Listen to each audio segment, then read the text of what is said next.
बाल निकाल। बचाओ! आवाज सुनेगा ना तो डाल दूंगा साले तेरे पेट में। बाल निकाल। कितने पैसे हैं? हाँ? कितने पैसे? 2 लाख।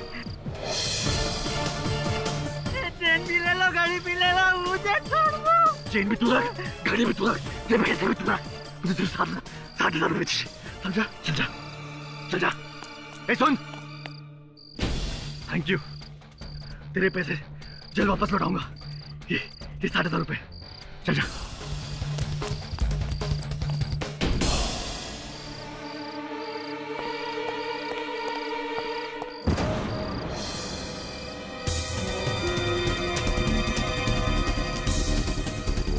पांडवा,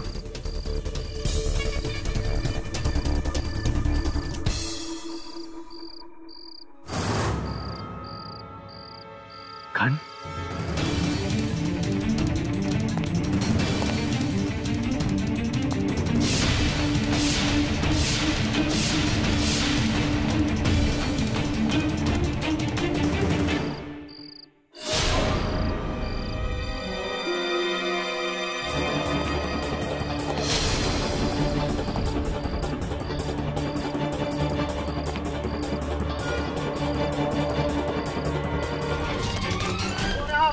हवलदार साहब पकड़ लीजिए।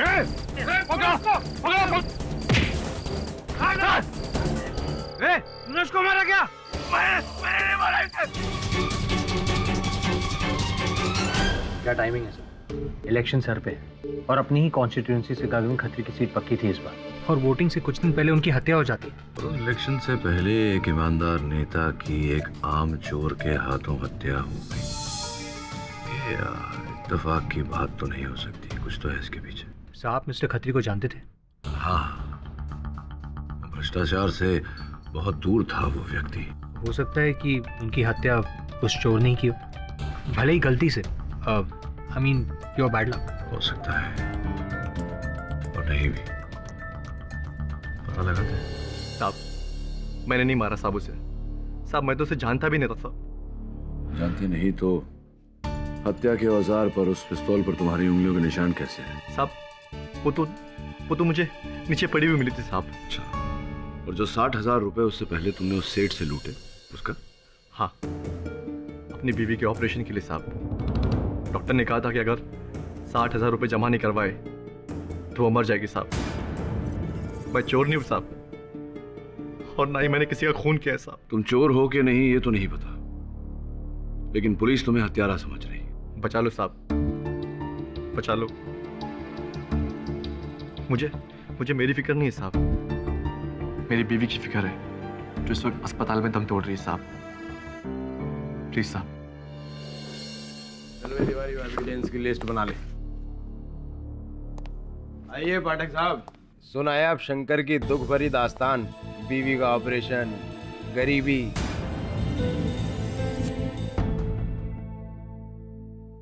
इसी पिस्टल से मारा है खत्री को, इस पर शंकर की उंगलियों के निशान भी हैं। आप तो इस गन को ऐसे देख रहे हो पाठक साहब जैसे गन देखकर ही केस सॉल्व कर दोगे। जी नहीं रहा, थोड़ा गन देखकर सोच रहा था कि ये केस लूं या न लूं। अब सोचने वाली बात है कि जिस व्यक्ति के पास अपनी पत्नी का इलाज करने के लिए रुपए नहीं, वो 1.5 लाख रुपए की गन लेकर 60,000 लूटता है किसी व्यक्ति से।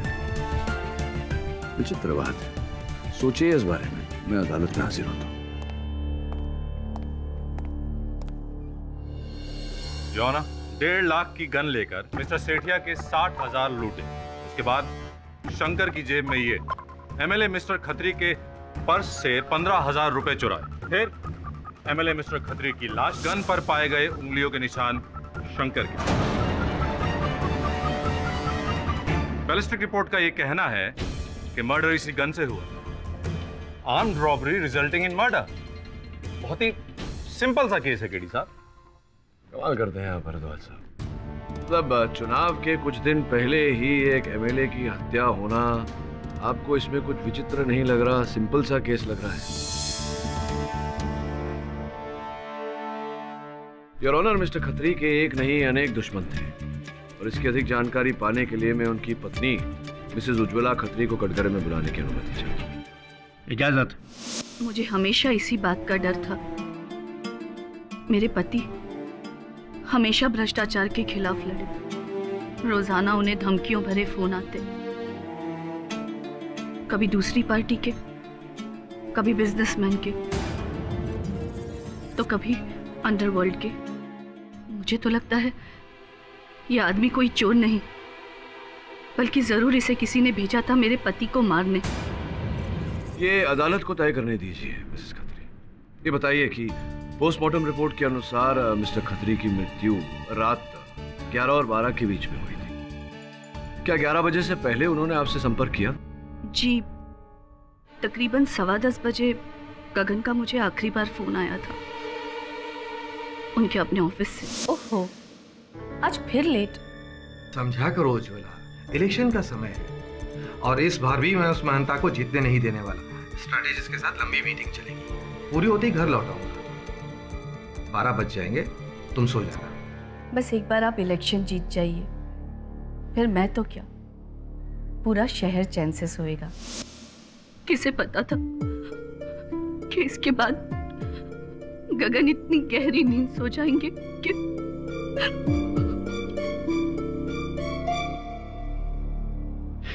अब ठीक है मिसेस खत्री, पानी पिएंगी? आपने अदालत में कथन दिया कि धमकी भरे फोन आते थे कई लोगों से आपके पति को। क्या आप जानती हैं उन्हें? नाम बता सकती हैं? जी, मैंने उनके कामों में कभी दखल नहीं दिया, इसीलिए मैं कुछ खास बता नहीं सकती। मगर हाँ, उनके मैनेजर, उनके पीए मिस्टर देवेंद्र भगत, आप उनसे पूछ सकते हैं। जी, खत्री सर मेरे लिए बॉस ही नहीं बल्कि मेरे गुरु समान थे। इस देश से करप्शन को पूरी तरह मिटा देना चाहते थे, लेकिन इस आदमी के लालच ने इस देश का बहुत भारी नुकसान किया है। आप खत्री साहब से अंतिम बार कब मिले थे? जी, उसी रात तकरीबन 11 बजे ऑफिस में। सर, चुनाव के पहले जो प्री पोल रिजल्ट्स हैं वो आ गए हैं, आप एक नजर देख लीजिए। अभी नहीं देवेंद्र, मुझे कहीं पहुंचना है। घर? नहीं, और एक मीटिंग है। हम कल सुबह मिलते हैं कैंपेन मीटिंग पे। Good night. Good night sir. क्या चिंतित लग रहे थे उस समय? पर शायद दिन भर की थकान थी। ये बात समझ में नहीं आ रही। अपनी पत्नी उज्ज्वला जी से उन्होंने कहा कि वो ऑफिस में है, किंतु आपसे कहा कि वो मीटिंग में जा रहे हैं।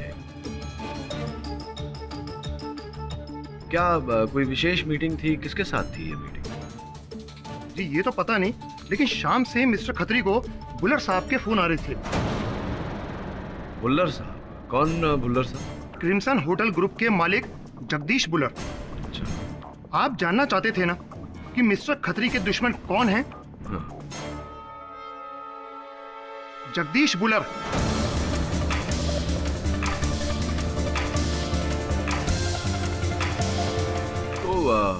बुल्लर साहब को किस बात का बैर था? क्यों दुश्मनी थी मिस्टर खत्री के साथ? मिस्टर बुल्लर ने वर्ली में एक 4 एकड़ की जमीन खरीदी, जहां वो एक कसीनो बनाना चाहते थे, लेकिन आसपास की रेजिडेंशियल कॉलोनी ने इस बात की कंप्लेंट की और मिस्टर खत्री ने कसीनो पर स्टे ऑर्डर लगवा दिया था। जिसका अर्थ ये हुआ कि मिस्टर खत्री के कारण मिस्टर बुल्लर के करोड़ों की ये जो योजना थी वो पानी में मिल गई। जी हाँ, और इसीलिए मिस्टर बुल्लर ने साम दाम दंड भेद हर तरीका इस्तेमाल किया। आप चाहे तो खुद उनसे पूछ सकते हैं। ये झूठ होगा अगर मैं कहूं कि खत्री के मरने का मुझे बहुत दुख है। मैं तो खुश हूं कि वो मर गया।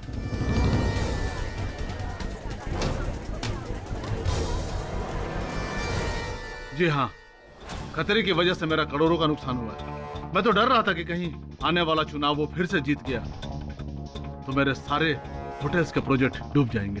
हाँ, और इस चुनाव में उनकी जीत निश्चित थी और इसी भय से आप ये जोखिम नहीं उठाना चाहते थे, क्योंकि आप जानते थे कि उनकी मृत्यु से आपको अधिक लाभ होगा। उनका लगाया हुआ स्टे ऑर्डर भी संभवतः आप वापस खिंचवा लेंगे। ये बताइए कि उस रात 11 और 12 के बीच आप कहाँ थे बुल्लर साहब? अपने क्रिम्सन होटल की एक पार्टी में था। वो तो मैं जानता हूँ, आपके बड़े रंगीन चित्र मैंने समाचार पत्र के पेज 3 पर देखे वो मॉडल्स लोगों के साथ। तो ये गुनाह कब से हो गया? नहीं, गुनाह नहीं है, बिल्कुल गुनाह नहीं। पते की बात यह है कि आप उस जलसे में रात के 1 बजे पहुंचे। ये मैं नहीं कह रहा, आपके आगमन का समय आप ही के होटल के सीसीटीवी कैमरास ने दर्ज किया है। बताइए, उस रात 11 और 12 के बीच कहाँ थे आप? जी मैं अपने होटल के स्वीट में सो रहा था। अच्छा, सो रहे थे अकेले? नहीं, पूछने का अर्थ ये है कि कोई साक्षी, कोई गवाह है इस बात का कि आप अपने होटल के स्वीट में सो रहे थे? जी नहीं। उसकी कोई जरूरत भी नहीं है केडी साहब, क्योंकि मिस्टर भुल्लर इतने बेवकूफ नहीं है कि गन लेकर मिस्टर खत्री को मारने की कोशिश करें। सहमत हूं मैं आपके बात से भरद्वाज साहब, इतने मूर्ख नहीं है, किंतु संभवतः योर ऑनर अपने होटल क्रिम्सन के इस कालीन में मिस्टर खत्री की लाश को लपेटने की मूर्खता इन्होंने की। होटल क्रिम्सन में ऐसे कालीन हर कमरे में बिछाए हुए हैं योर ऑनर, और इस कालीन के पीछे जो लॉन्ड्री टैग है उस पर भी होटल क्रिम्सन लिखा हुआ है। क्या आप ये कहना चाहते हैं कि खत्री का खून मैंने किया है? भुल्लर साहब, रात को 11 और 12 के बीच आप कहां थे किसी को नहीं पता। मिस्टर खत्री की लाश आप ही के होटल के पीछे की गली में मिलती है, आप ही के होटल के कालीन में लिपटी हुई। मिस्टर खत्री ऑफिस से निकलने से पहले अपनी सेक्रेटरी मार्गरेट से कहते हैं कि वो आपसे मिलने जा रहे हैं। रहा आपके प्रश्न का प्रश्न, तो उसका उत्तर ये है कि जी हाँ, मुझे लगता है कि आप ही ने मारा है मिस्टर खत्री को।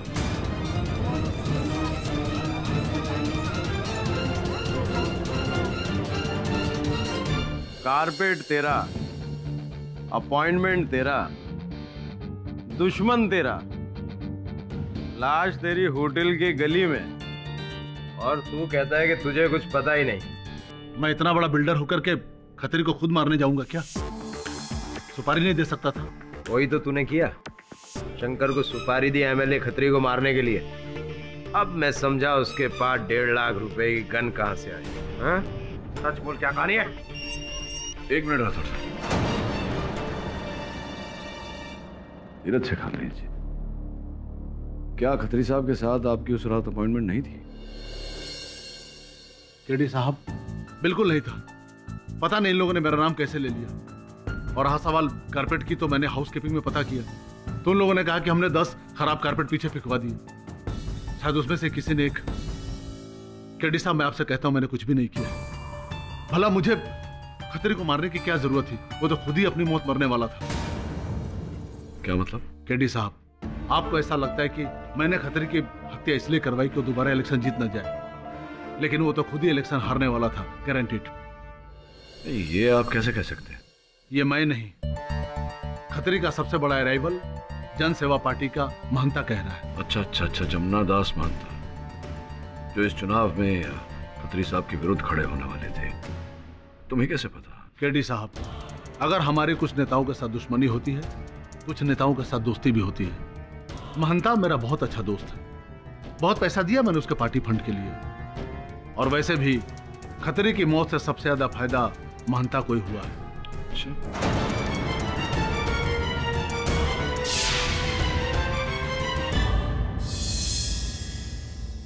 चाय पियेंगे आप? जी नहीं, थैंक यू। बस ये जानना चाहता था कि आपके संबंध मिस्टर जगदीश भुल्लर के साथ कैसे हैं? अरे भुल्लर जी से हमारे बहुत अच्छे संबंध हैं। ये आने वाले चुनाव के लिए उन्होंने अच्छी खासी रकम चंदे में दी है।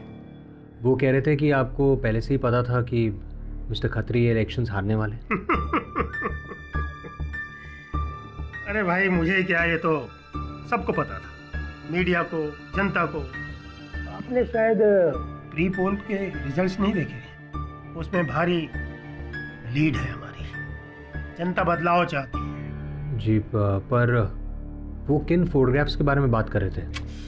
अरे यार, ये भुल्लर भी ना, इसके पेट में कोई बात नहीं बचती। मिस्टर वरुण, ये राजनीति है। चुनाव जीतने के लिए कभी कभी अपने प्रतिद्वंदी के दुखती रग पर हाथ रखना पड़ता है, और खत्री की ये दुखती रग बड़ी मुश्किल से मिली है मुझे। मैं समझा नहीं।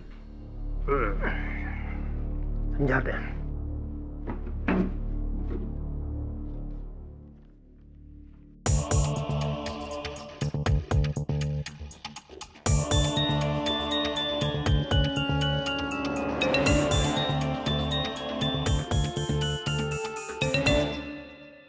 मिस्टर खत्री इस पराई महिला के साथ होटल के कमरे में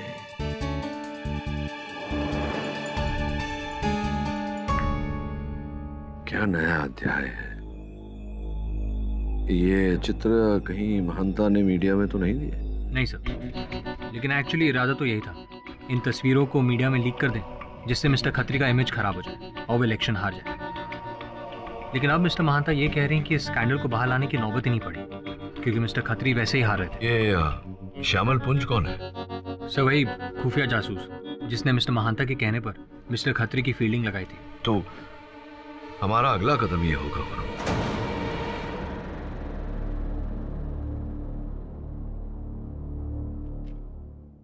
डार्लिंग, हम डिटेक्टिव को बहुत दूर की नजर रखनी पड़ती है। इस दूरबीन के जरिए मैंने मिस्टर खत्री और उस लड़की का अफेयर पकड़ा था। डार्लिंग, किसी ने सही कहा है, इस दुनिया में हर इंसान की कोई ना कोई कमजोरी होती है। इन तस्वीरों के लिए आपको बहुत अच्छे पैसे मिले होंगे मिस्टर महंता से। ऑफ कोर्स डार्लिंग, वैसे ऐसे इलेक्शन में हम जैसे जासूस बहुत काम आते हैं। डार्लिंग ये सब छोड़ो, तुम बताओ, अगर तुम्हें किसी की जासूसी करवानी हो तो बंदा। नहीं, मुझे किसी की जासूसी नहीं करनी। वैसे जब आप इतने बड़े जासूस हैं तो आई एम श्योर आपको ये भी पता होगा कि इन तस्वीरों में ये लड़की कौन है।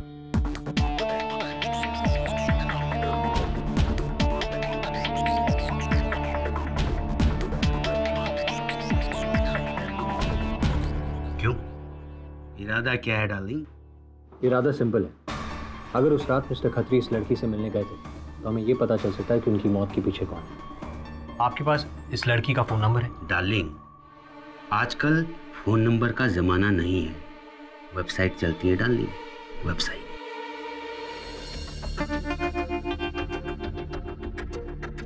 ये लड़की है ना? जी सर, बबली बदमाश। पर सर इससे कांटेक्ट कैसे करें? वैसे ही जैसे मिस्टर खत्री ने किया था। नहीं सर, मैं फोन नहीं करूंगा। सर अगर शेफाली को पता चल गया तो मेरी खैर नहीं सर। नो, मैं फोन नहीं करने वाला। कितना डरता है यार शेफाली से? मैं हूं ना, मैं समझा दूंगा उसे। Sir Shefali it's professional. चल।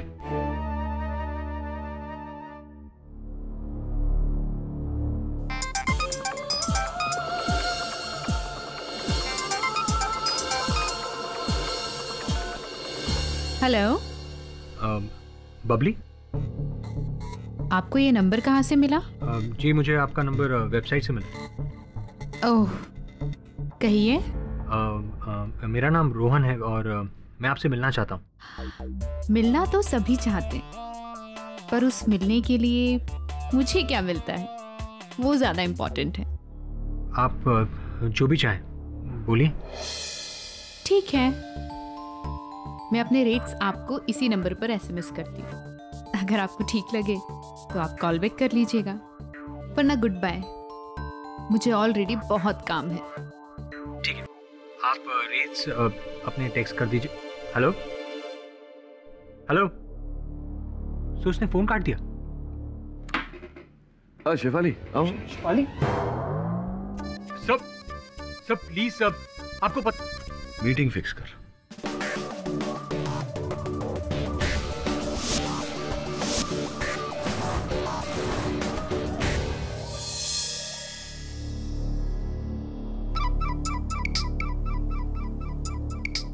शेफाली। हाँ शेफाली, अरे मैं मीटिंग के लिए बाहर आया हूँ। किसके साथ मतलब? शेफाली कम ऑन, मैं केडी सर की क्लाइंट के साथ आया हूँ। देखो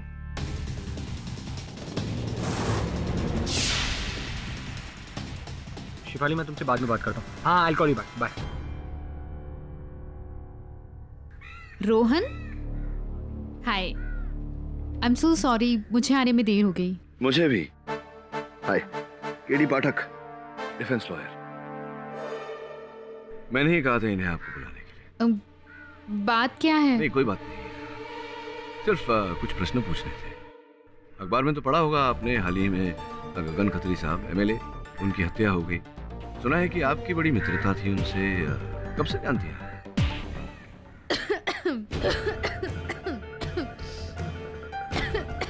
क्या बात है, खत्री साहब का नाम सुनते ही खराश हो गई, कुछ अटक गया गले में? लीजिए पानी P. Thanks. Excuse me, washroom से।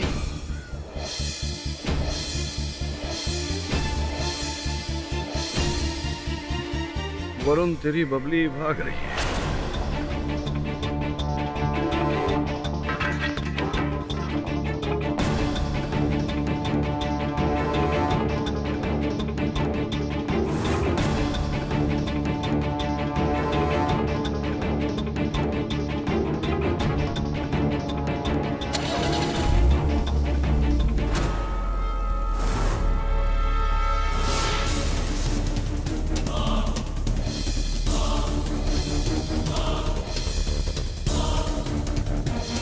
पुरानी कहावत है बबली जी, मुसीबत से भागने से मुसीबत टल नहीं जाती। सुनना भाई, ये जूस ले लूं मैं?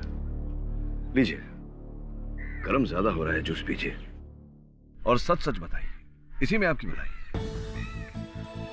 देखिए प्लीज, मुझे इन सब में इन्वॉल्व मत कीजिए। हाँ, ये सच है कि मैं मिस्टर खत्री को जानती थी। मैं उनसे एक पार्टी में मिली थी और उसके बाद वो मुझ में इंटरेस्ट लेने लगे। अब आई एम सो प्रोफेशनल, सो 11 मई की रात को खत्री साहब अपनी पत्नी से, अपने सहयोगियों से, सहकर्मियों से झूठ बोलकर निकले थे, किसी से मिलने जा रहे थे। क्यों मुझे लग रहा है कि वो आप ही से मिलने जा रहे हैं। नहीं, वो मुझसे मिलने नहीं आए थे। नहीं, पर आए नहीं, कोई योजना थी, प्लान था आप दोनों के मिलने का उस रात? नहीं, कोई प्लान नहीं था। इनफैक्ट उन्होंने तो मुझसे कभी भी मिलने से मना कर दिया था। क्यों, इलेक्शंस सर पर थे इसलिए? नहीं, एक्चुअली किसी को हमारे अफेयर के बारे में पता चल गया था और वो उन्हें ब्लैकमेल कर रहा था। और मिस्टर खत्री को लग रहा था कि वो ब्लैकमेलर मैं हूँ, इसीलिए। क्या है ये? हाँ, ये तस्वीरें, ये ब्लैकमेल का लेटर, 5 करोड़ ये तुम कर रही हो पैसों के लिए? मैंने नहीं किया ये सब। अरे मैं इतनी बेवकूफ नहीं हूँ, मुझे भी इतना पता है कि अगर ये तस्वीरें बाहर आ गई तो मेरी भी लाइफ बर्बाद हो जाएगी। ये मैंने नहीं किया है। तो फिर किसने किया? कौन कर रहा है मुझे ब्लैकमेल? तुम्हारी वाइफ। बेवकूफ, मेरी वाइफ मुझे तस्वीरें नहीं भेजती, घर से ही बाहर भेज देती। इलेक्शन के टाइम पे ये स्कैंडल, मैं तो बर्बाद हो जाऊंगा। खैर, जो भी हो, अब मैं तुमसे नहीं मिलूंगा और तुम भी मुझे नहीं जानती, ठीक है? ठीक है, पर इस ब्लैकमेलर का क्या करोगे? करूंगा क्या? 5 करोड़ देने के अलावा और कोई रास्ता है मेरे पास? कल रात को 10 बजे वो मुझे बताएगा कि पैसे उसे कब और कहां देने हैं। तो क्या खत्री साहब ने आपको बताया था कि कौन ब्लैकमेल कर रहा था? उन्हें बताया होगा, आप दोनों तो बहुत क्लोज थे। नहीं, मुझे कुछ नहीं पता, क्योंकि उसके बाद मैं मिस्टर खत्री के टच में ही नहीं थी। पक्का? हाँ, पक्का। शेफाली, हाँ एक मिनट। शेफाली, हाँ हेलो। वरुण जरा व्यस्त है इस समय, टाइड अप हैं वो बबली के साथ। सब मैं कहता हूँ फोन करेंगे आपको। Thank you.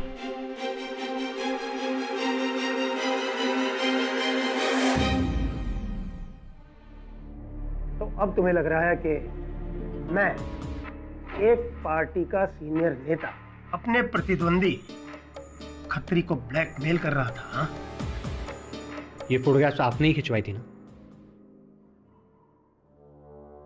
बेटे, अगर मुझे खत्री को ब्लैकमेल करना होता तो मैं उससे 5 करोड़ की तुच्छी सी रकम नहीं मांगता, उसकी MLA की सीट मांगता। समझ में आ रहा है कि नहीं? ये काम मेरा नहीं है, ये किसी और ने किया है। किसका?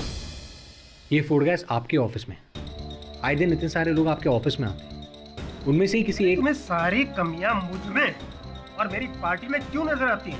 वो खतरे की पार्टी में क्यों नहीं? हाँ, क्यों जबान खिलवाते हो मेरी? यहाँ वो जो खतरे का पीए है ना, देवेंद्र भगत, वो उसका साया था, साया। ये उसका काम है। मैं 200% गारंटी के साथ कह सकता हूं कि वो इस अफेयर के बारे में जानता था।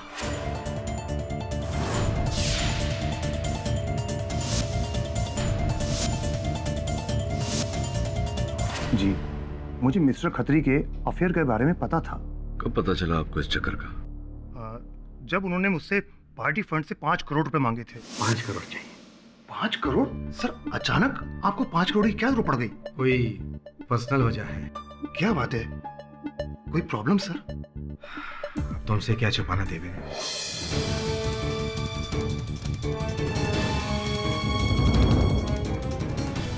आप घबराइए मत सर, अब यहाँ से मैं संभाल लूंगा। आप सिर्फ इलेक्शन पर ध्यान दीजिए। तो ये बात आपने आज से पहले हमें क्यों नहीं बताई? आप ही कहिए, ये किसी को बताने वाली बात है क्या सर? इलेक्शन के टाइम में ऐसी बात चिंगारी का काम करेगी।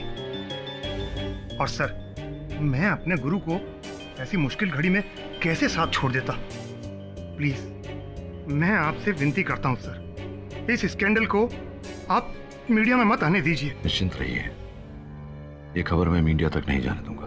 थैंक यू मिस्टर पाठक। एक मिनट भगत साहब, एक बात पूछना भूल गया आपसे। आप कह रहे थे कि किसी ब्लैकमेलर का फोन आया था उन्हें, खत्री साहब को 5 करोड़ रुपए की मांग की थी। जी, मैंने खुद बात करी थी उस ब्लैकमेलर से। 11 मई का दिन डिसाइड हुआ था। 11 मई, जिस दिन मिस्टर खत्री का मर्डर हुआ? जगह और टाइम वो बाद में कंफर्म करने वाला था। बस। ब्लैकमेलर महिला थी या पुरुष था? आदमी था। उसका बड़ा अजीब तरीका था बात करने का। वो बात बात पर डार्लिंग डार्लिंग करके बात करता था। Sir, darling? सर, ब्लैकमेलर मिल गया? डार्लिंग?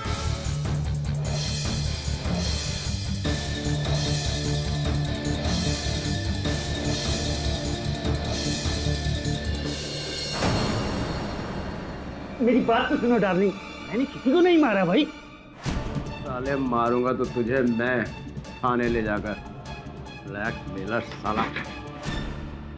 और तुम्हें क्या लग रहा है मैं तुम्हारी मदद कर रहा हूँ? मैं तो इससे सिर्फ ये पता लगाना चाहता हूँ कि शंकर का बॉस कौन है छोटी मछली के पीछे बड़ी मछली। लेकिन डार्लिंग, ये शंकर कौन है? डार्लिंग, मैं किसी शंकर को नहीं पहचानता। थाने चल साले, सब पहचानेगा। मैं पूरे मीडिया को ये बताना चाहती हूँ कि मेरे स्वर्गवासी पति मिस्टर गगन खत्री की जगह पर अब उनकी सीट पर चुनाव मैं लड़ूंगी। थैंक यू मिस्टर केडी पाठक। आभार व्यक्त करने आया हूँ। अरे क्या बात है? आपकी वजह से मेरी सीट जो मैं जीतने वाला था, आपकी वजह से मेरे हाथ से जा रही है। मेरी वजह से? बिल्कुल आपकी वजह से, सिर्फ आपकी वजह से। रात तक प्री पोलिंग में मैं लीड कर रहा था और सुबह ही जैसे ही मिसेस खत्री को उस सीट पर टिकट मिला, पासा ही पलट गया।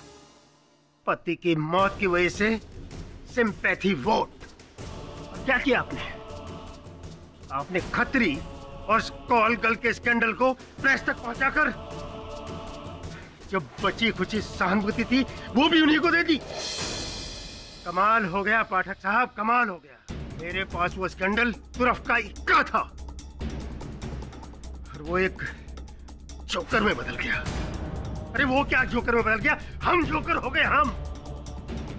क्या पड़ी थी आपको, क्या जरूरत थी ये सब स्कैंडल प्रेस को बताने की?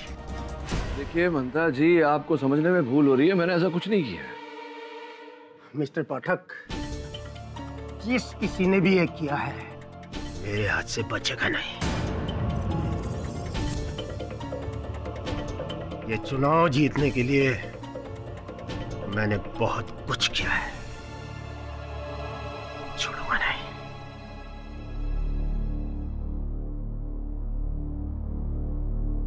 सर, ये तो मिस्टर महांता थे। हाँ, छोड़ इनको। ये बताओ उस जासूस पुंज का क्या हुआ? सर, इंस्पेक्टर राठौर उससे पुलिस स्टेशन ले गए। सर मुझे तो लगता है इस मर्डर के पीछे पूंजी है। दो पॉलिटिशियंस की लड़ाई में अपना फायदा दोनों तरफ से देख रहा था, फंस गया। घबराकर उसने मिस्टर खत्री को मार डाला। इतना आसान नहीं है वरुण। देखते हैं मिस्टर पुंज अदालत में क्या कहते हैं। डार्लिंग, सॉरी आई मीन जज साहब, मैंने मिस्टर खत्री को सिर्फ ब्लैकमेल किया था, मारा नहीं था मैंने उन्हें। नहीं, किंतु आपका काम तो केवल इतना था कि मिस्टर महंता के कहने पर अपना दाम लेकर रंगीन चित्र खींचकर मिस्टर महंता को देना। लेकिन मिस्टर महंता उन फोटोग्राफ से कुछ कर ही नहीं रहा था, तो मैंने सोचा कि चलो मैं ही कुछ गेम खेल दूं, इसलिए।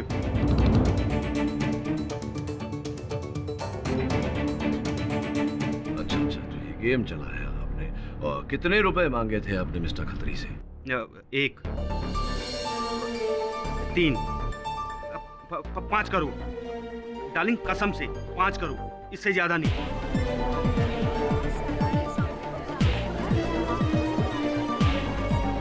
और ये रुपए कब मांगे थे आपने? कहाँ डिलीवरी होने वाली थी? कहाँ मिस्टर खत्री देने वाले थे आपको? 11 मई की रात 11:30 बजे बांद्रा फ्लाईओवर पर। अर्थात उस समय मिस्टर खत्री ना मिस्टर पुंज से मिलने गए थे ना बबली से, वो आपसे मिलने गए थे। जी हाँ, और अब मैं समझ गया कि अब आप मुझसे क्या कहने वाले हैं।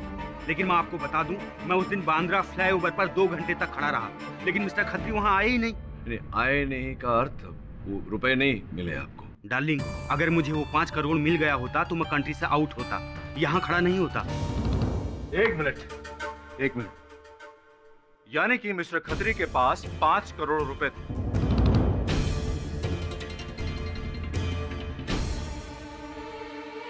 पैसों के लिए मिस्टर खत्री की जान ले ली।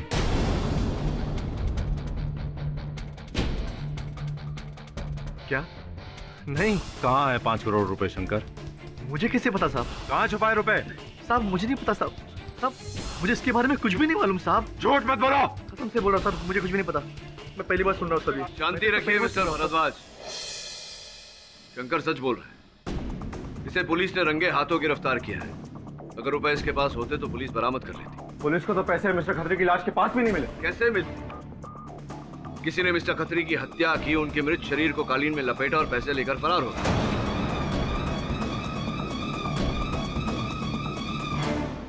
तो ये हत्या उन पैसों के लिए की गई? योर ऑनर, इस समय कहना कठिन है, लेकिन एक बात तो तय है कि इस मुकदमे को जितना सुलझाने का प्रयास किया जाए उतना ही उलझता जा रहा है। यह अदालत अगली सुनवाई तक मुलतवी की जाती है। भगत साहब, 5 करोड़ रुपए कोई छोटी रकम नहीं होती जो यूं ही लापता हो जाए और किसी को उसकी कमी भी ना खा ले। उस दिन खत्री साहब निकले थे ना 5 करोड़ रुपए लेकर। जी हाँ, लेकिन वो पैसे उन्हें ना किसी पार्टी फंड से लिए और ना किसी डोनर से। कहाँ से लाए वो रुपए? अपने थे उनके। जी हाँ। शिफाली प्लीज डोंट बग मी, कोई लड़की नहीं है। शिफाली मैं ऑफिस में हूँ, मैं तुम्हें बाद में फोन करता हूँ। Okay bye. क्या हुआ? क्यों परेशान हो रहा है? सर मैंने कहा था ना मैं फंस जाऊंगा। सब शिफाली को बबली को लेकर डाउट हो रहा है सब। मुझे समझ में नहीं आ रहा कि उसे कैसे भनक पड़ी। ये महिला जाति को जानता नहीं है तो बहुत होशियार, बहुत चतुर होते हैं। चोरी यूं ही पकड़ लेते हैं और यूं ही वक्त साहब चोरी पकड़ी जाती है, समझे? मिसेस खत्री, आपके पति एक ईमानदार नेता थे। जी। स्पष्ट है कि इसके फलस्वरूप अधिक मात्रा में धन नहीं रहा होगा उनके पास। जी हाँ, मैं एक इंडस्ट्रियलिस्ट फैमिली को बिलोंग करती हूँ, इसीलिए मेरे पास पैसों की कोई कमी नहीं। उन्हें तो कमी थी, पैसों का अभाव होते हुए ये बताइए कि उन्होंने 5 करोड़ रुपए की व्यवस्था कहाँ से की? जी, इस बारे में मुझे कुछ नहीं पता। मुझे तो उनके अफेयर की छोड़िए, जो प्रश्न मैं पूछ रहा हूँ उसका उत्तर दीजिए मिसेस खत्री। मिस्टर खत्री ने 5 करोड़ रुपए की व्यवस्था कहाँ से की थी, क्या आप जानती हैं? मुझे नहीं पता। कमाल है, आप ही को नहीं पता, जबकि उन्होंने, ये आपके बैंक का स्टेटमेंट है और नीचे उस चेक की कॉपी जिससे मिस्टर खत्री ने ये 5 करोड़ रुपए आपके अकाउंट से निकाले थे, और जो चेक उन्होंने प्रस्तुत किया था वहां बैंक में, उस पर आपके हस्ताक्षर थे।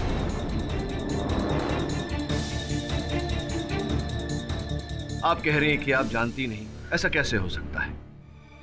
जी ये मेरी साइन नहीं है। अच्छा, हस्ताक्षर आपने नहीं किए थे, तो किसने किए थे? गगन ने मेरे साइन की नकल की थी। गगन जी ने नकल की थी आपके हस्ताक्षर की, और ये बात आपको कैसे पता? चेक क्लियर होने से पहले मुझे बैंक से फोन आया था। कहा कि मेरे अकाउंट से 5 करोड़ निकलवाने के लिए मेरे हस्बैंड खुद चेक लेकर आए हैं। और फिर वही हुआ जो होना था। मैंने गगन का झूठ पकड़ा और उसका कड़वा सच जाना।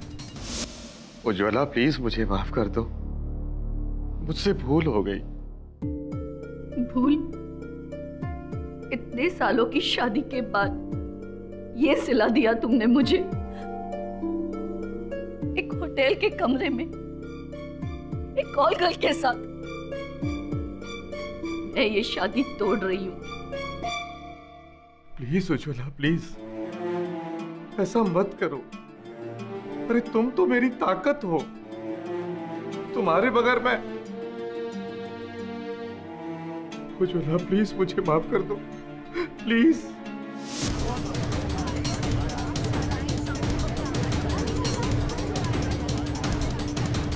फिर क्या करती? मजबूर जो थी। अगर बात घर से बाहर जाती तो बदनामी होती। तो मिसेस खत्री, वो जो आपने पिछले कथन में कहा था कि मृत्यु से पहले जो फोन मिस्टर खत्री ने आपसे किया था, वो फोन मतलब कुछ और ही था? जी, फोन आया उसका? हाँ आया था, लेकिन मेरी उससे बात नहीं हो पाई। उसने रात को 11:30 बजे मुझे पैसे लेकर बुलाया है। कहाँ? क्रिम्सन होटल के पीछे एक गली है, वहाँ। ठीक है, दे आओ। उज्ज्वला मैं तुम्हारा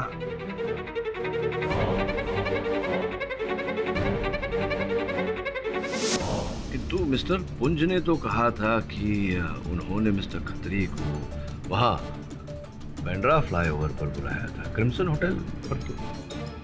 गगन ने मुझे यही कहा था, hotel crimson. Your honour, mister Khatri ने अपनी पत्नी से कहा था कि ब्लैकमेलर यानी कि मिस्टर पुंज से उनकी बात नहीं हुई, किसी और ने बात की थी। ये किसी और तो केवल एक ही व्यक्ति हो सकता है योर ऑनर। जी हाँ, मैंने ही मिस्टर पुंज से फोन पर बात की थी और उन्होंने ही मिस्टर खत्री को बांद्रा फ्लाईओवर पर बुलाया था। तो फिर मिस्टर खत्री ने अपनी पत्नी से होटल क्रिम्सन की पीछे वाली गली ऐसा क्यों कहा? इसमें क्या लाभ था? जी पता नहीं। बगा साहब, आप निश्चित रूप से कह सकते हैं कि उन्हें गलत स्थान बताने का भूल आपने नहीं किया। मैं ऐसा क्यों करूंगा? नहीं, मैं बताता हूँ आपको क्यों। मेरी एक थ्योरी है, सुनना चाहेंगे? जी।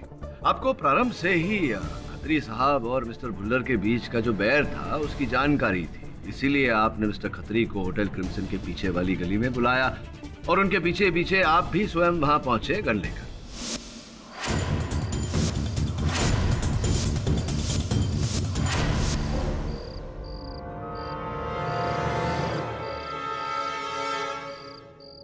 भगत, तुम यहाँ?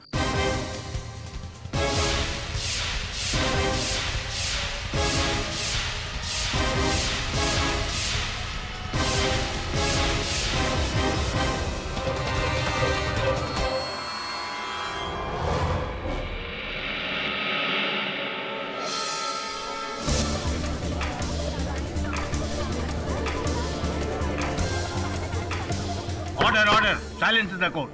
आपकी हिम्मत कैसे हुई मुझ पे इल्जाम लगाने की? क्योंकि भगत साहब, उस रात कोई तीसरा व्यक्ति आपके अतिरिक्त था ही नहीं होटल क्रिम्सन के पीछे वाली गली में। ये मिस्टर पुंज? नहीं, मिस्टर पुंज तो वहाँ थे बांद्रा फ्लाईओवर पर, एक हवलदार जिन्होंने इनका चालान काटा था। इस बात से स्पष्ट हो जाता है कि ये वही थे। मिसेस खत्री? मिसेस खत्री घर पर इनके दूरभाष की सूची हमने देखी, जिससे ये स्पष्ट होता है, प्रमाणित होता है कि वो उस समय घर पर थी, किंतु आप रजलोक के कार्यालय में नहीं थे उस समय। देखिए, आप समझ के बोलिए। आपको नहीं पता आपका ये इल्जाम हमारी पार्टी पे कितना भारी पड़ सकता है। कैसे? अरे मीडिया में अगर अफवाह फैल गई तो मिसेस खत्री इलेक्शन हार सकती हैं।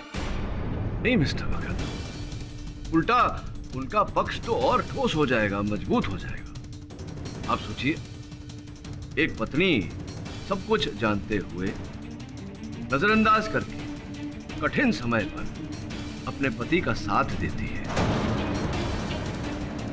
वो तो बच जाएंगी, वो सेफ है, किंतु आप मुश्किल में पड़ जाएंगे। मैं मुश्किल में? जी। और मिसेस खत्री सेफ? जी। कैसे सर? क्योंकि देखिए, मिसेस खत्री तो मिसेस खत्री है, मिस्टर खत्री की पत्नी। आप केवल एक मैनेजर है बस, और कुछ नहीं। क्या सर, पता है मिस्टर खत्री की जगह उनकी वाइफ को इलेक्शन में खड़ा करने का आइडिया किसका था? मेरा। अच्छा, आपने? बस अब मुझे लगता है कि आप स्वयं को कुछ अधिक ही महत्व दे रहे हैं। सर, शुरू से लेकर इन मियां बीवी से ज्यादा काम किया मैंने अपनी पार्टी के लिए। और मिस्टर खत्री हर इलेक्शन में सीट जीत रहे थे तो सिर्फ मेरी मेहनत की वजह से, और अब की बार भी मेरी मेहनत उनकी वाइफ को सीट जिता रही थी, मेरे मास्टर प्लान की वजह से। अच्छा, आपका मास्टर प्लान? तो खत्री साहब के वो रंगीन चित्र मीडिया में आप ही ने लीक करवाए? हाँ हाँ, मैंने लीक करवाए, लेकिन इसलिए ताकि मिसेस खत्री को मदद मिल सके इस स्कैंडल से। और फिर वही हुआ, प्री पोल के रिजल्ट्स में मेहनता को हरा दिया उन्होंने। पूरा पासा पलट गया, हारी हुई बाजी जीतने लगी सिर्फ मेरी चालों की वजह से। और आपको लगता है कि मेरा कोई वजूद ही नहीं है? किंतु खत्री साहब तो आपके बिना भी जीत जाते। वो साला जीत जाता मेरे बिना? अरे उसको तो ये तक नहीं पता कि अफेयर कब करना चाहिए और कब नहीं। उसकी एक गलती की वजह से मैं क्यों भुगतता? पर आप कर भी क्या सकते थे? तो बहुत जूनियर हैं, कोई औकात नहीं थी आपकी। क्या मेरी कोई औकात नहीं? मैं चाहूं ना तो किसी का भी तख्ता पलट सकता हूँ। उस खतरी की वजह से मेरे 20 साल का करियर खराब हो जाता और मैं खड़े खड़े देखता रहता। और क्या उपाय था आपके पास भगत साहब? एक लाचार से कर्मचारी, एक प्यादा छोटा सा पड़ा हुआ यहाँ। मैं बताता हूँ मैं क्या कर सकता हूँ, क्या किया मैंने। अरे मैं तो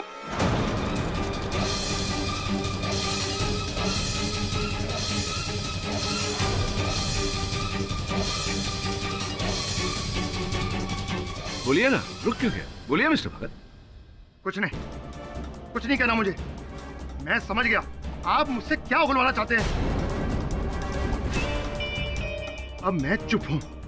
अब आप साबित कीजिए कि आपकी बात सच्ची है कि मैंने ही मिस्टर खत्री का खून किया है। साबित करो।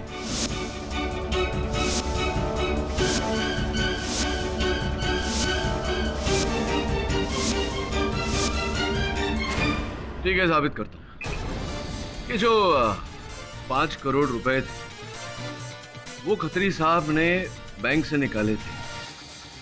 आप तो पीए का काम करते हैं, इतना तो जानते ही होंगे कि बैंक से जो रुपए जाते हैं, बैंक उसके सीरियल नंबर, नोटों के सीरियल नंबर की नोट करके रखती है अपने पास। तो हमने बैंक से उन 5 करोड़ रुपए के सीरियल नंबर पाए, और वो जो 5 करोड़ रुपए थे, वो जो बैग देख रहे हैं आप मेरी मेज पर रखा हुआ, उस बैग में है वो 5 करोड़ रुपए।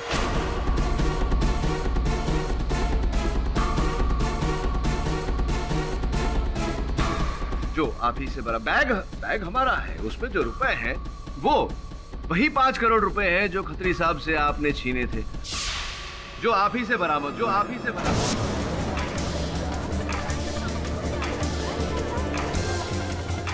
अब बताइए, आपने अगर रुपए छीने नहीं थे तो आपसे कैसे बरामद हुआ? बताइए। ये आपके पास कैसे आ सकते हैं? ये छोड़िए भगत साहब, मिल गए बस, और इस समय मेरी बैग में रखे हुए हैं। पर ये पैसे तो मेरी बैग में रखे हुए हैं। ये हो ही नहीं सकता। क्यों नहीं हो सकता? क्योंकि वो पैसे तो मैंने स्विस बैंक में वायर करवा दिए थे।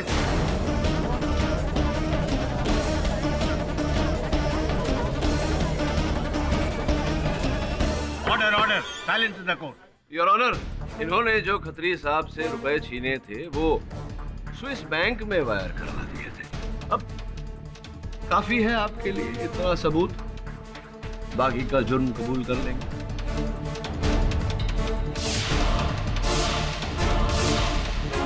हाँ, मार डाला। मैंने उस बेवकूफ खतरी को।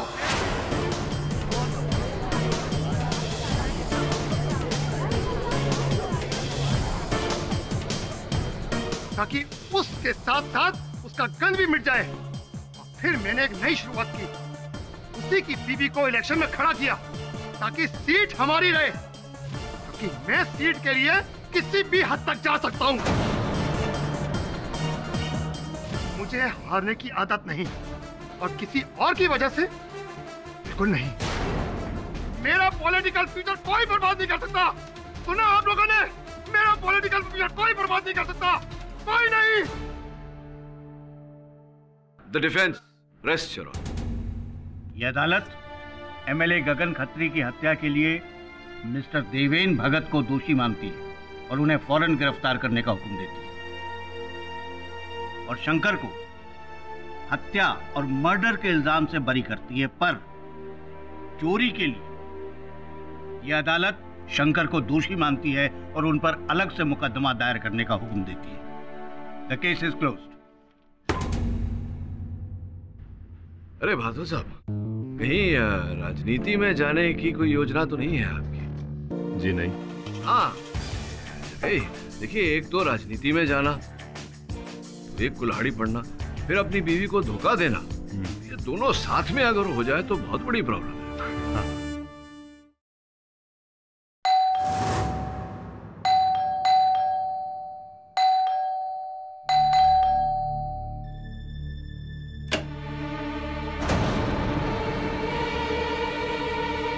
कितनी देर से घंटी मार रहा हूँ,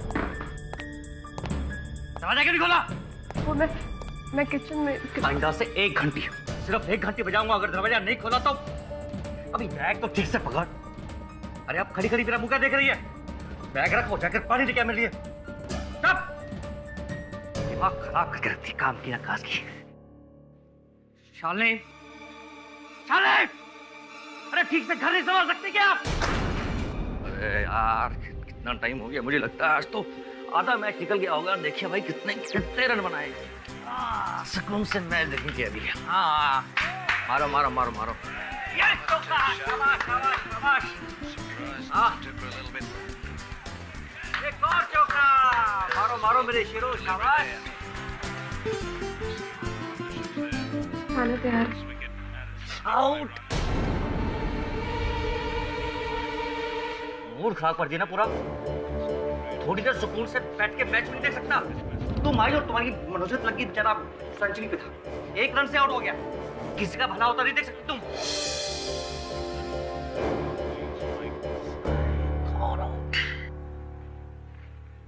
मैंने सोचा खाना तैयार था तो परोस देती, फिर बर्तन साफ कर देती।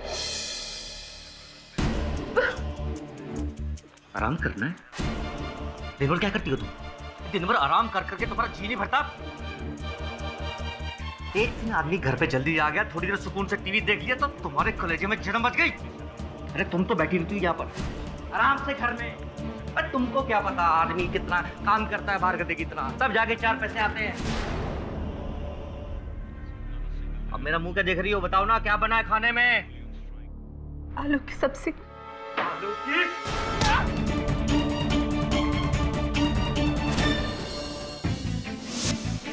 रोना रोना बस रोना। लगता है आज भी बाहर ही खाना पड़ेगा होटल में जाके। किसी मनोज बीवी मिली, मेरी तो किस्मत फूट गई। अरे नहीं यहाँ आओ। आई। कब से चिल्ला रहा हूं मैं? पहली हो गई तुम। और ये शर्ट इस्त्री क्यों नहीं है? मैं भूल गई थी, मैं अभी कर देती। भूल गई थी? क्या करना नहीं चाहती? क्या करती हो तुम दिन भर? हैं? अपने कौन से यार के सपने देखती हो तुम? तो किस्मत फूट गई जो मैंने तुमसे शादी कर ली। घुस गई।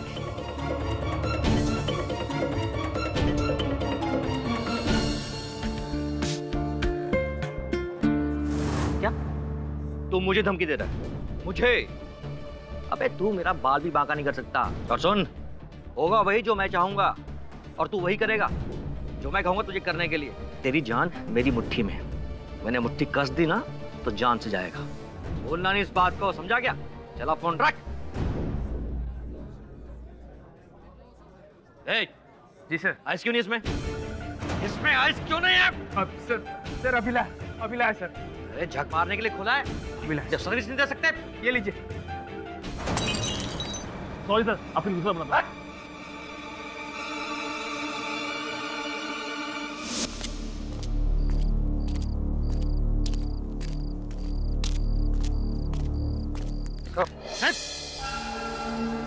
सब बहुत भूख लगी है सब, कुछ पैसा दे दो सब। अरे भिखारी, तुझे इस पार्किंग लॉट में आने किसने दिया? अबे हट, तो मार खाएगा, हट।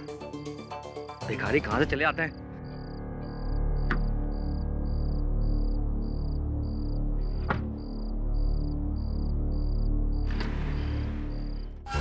सब तू फिर आ गया? कुछ तो दे दो सब। जा तू यहाँ से। सब कुछ तो दे दो।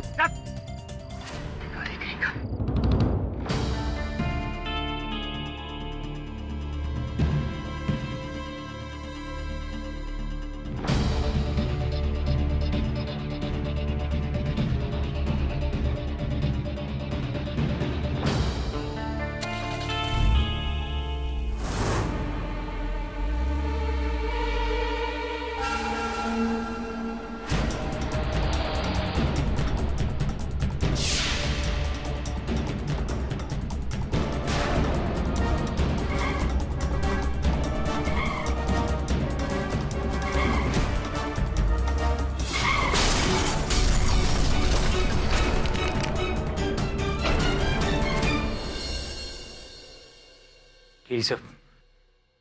अरे आइए आइए वरुण सर, 12 बजे ऑफिस आ रहे हैं, क्या बात है? आपके चेहरे पर 12 क्यों बजा हुआ है? सर मैं आपसे किसी को मिलवाना चाहता हूँ, मेरे स्कूल के मास्टर जी आए। आई सर। नमस्कार नमस्कार। सब Bhagirath Desai sir, KD sir. आइए विराजिए ना।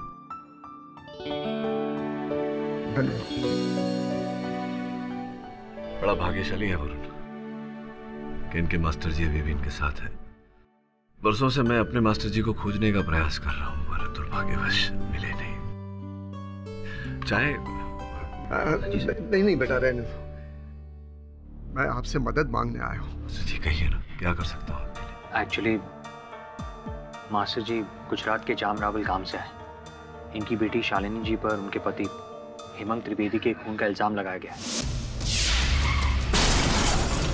आपकी सुपुत्री का ससुराल वही है गुजरात में? लगन के बाद मेरी बेटी जमाई जी के साथ रहने के लिए मुंबई में ही आ गई थी, लेकिन मेरी बेटी अपने पति का खून नहीं कर सकती। मास्टर जी, कई बार ऐसा हुआ है कि घरेलू झगड़ों में क्रोध के कारण या अकस्मात ऐसी घटना घट जाती है। आपको पूरा विश्वास है कि मैंने अपनी बेटी को जो संस्कार दिए उन पर मुझे पूरा भरोसा है। मेरी बेटी में बहुत सहन शक्ति, वो ऐसा कदम कभी नहीं उठा सकती, कभी भी नहीं। बचा लीजिए शालिनी को। आप धीरज रखिए मास्टर जी, आपके संस्कारों का आदर करता हूं मैं मिलने चला जाता हूं आपकी सुपुत्री से, और अगर उनके दोषी होने में जरा सी भी शंका है तो मैं अदालत में उन्हें निर्दोष साबित कर दूंगा। आप बिल्कुल निश्चिंत रहिए।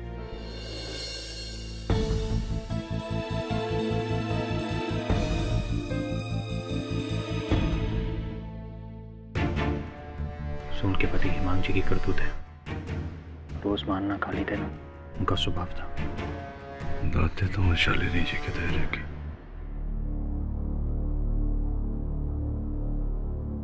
शालिनी दीदी, ये मिस्टर केडी पाठक है, शहर के बहुत बड़े वकील हैं, यही आपका केस लड़ेंगे।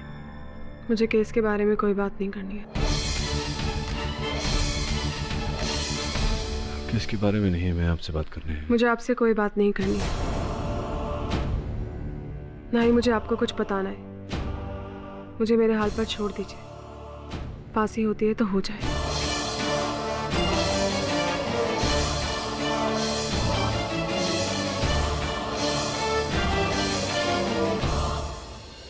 सॉरी सर, इसलिए कह रहा था कि इनसे मिलने का कोई फायदा नहीं होगा। जब पुलिस ने इन्हें गिरफ्तार किया तब ये चुप थी, खून का इल्जाम लगा तब भी। लेकिन सर, मुझे पूरा यकीन है ये निर्दोष है। मैं इस यकीन को प्रमाणित कर पाएगा वरुण? यकीन शब्द का प्रयोग सोच समझ कर करना चाहिए। मुझे लगता है इनकी चुप्पी के पीछे कोई बहुत बड़ा रहस्य है। योर ऑनर, वैसे देखा जाए तो ये केस ऊपर से बहुत ही सिंपल है।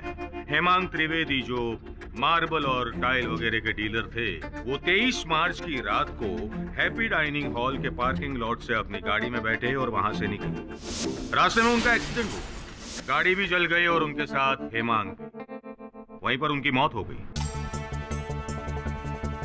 आसपास खड़े लोगों का कहना यह है कि उन्होंने अपनी कार का संतुलन खो दिया और उनका एक्सीडेंट हो गया, लेकिन बात कुछ और है योर ऑनर। एक्सीडेंट की वजह भी कुछ और है। हाँ, उस बात पर मैं बाद में रोशनी डालूंगा, लेकिन उससे पहले हेमांग का बैकग्राउंड जानना हमारे लिए बहुत जरूरी है और इसके लिए मैं हेमांग की बहन कृपा परमार को कटघरे में बुलाना चाहूंगा। जय श्री कृष्ण बे। जय श्री कृष्ण। हेमांग के बारे में कुछ बताएंगी आप? बहुत अच्छे थे, बहुत ख्याल रखते थे वो मेरा। मैंने तो सुना है कि वो बहुत गुस्सा वाले थे, बहुत गाली गलौज करते थे वगैरह वगैरह। झूठू बोलो छे, झूठ बोल रही है ये। वो बहुत अच्छे थे। उन्होंने मेरी और अविनेश की शादी करवाई। मेरे माता पिता इस शादी के खिलाफ थे, पर भैया ने मुझे और अविनेश को अपने घर रखा। अगर वो ना होते तो मेरी और अविनेश की आज तक शादी ना होती। तो शालिनी जी के साथ उनको प्रॉब्लम क्या थी? प्रॉब्लम भैया को नहीं, इसे थी। मैंने कई बार इससे पूछने की कोशिश की, पर मुझे कभी कुछ नहीं बताया। आप ही पूछ लीजिए, चाहे बता दे आपको। लेकिन इतना बोल सकती हूँ कि गलती इसी की थी। एक मिनट, इतने यकीन के साथ आप कैसे कह सकती हैं? देखिए, भैया रोज शॉप पे चले जाते थे और ये मैडम, इसके तो पैर घर में टिकते ही नहीं थे। कभी शॉपिंग, कभी डॉक्टर, तो कभी कुछ और। किसी ना किसी बहाने ये घर के बाहर ही रहती थी। मुझे तो लगता है कि इसका जरूर किसी ना किसी के साथ चक्कर होगा।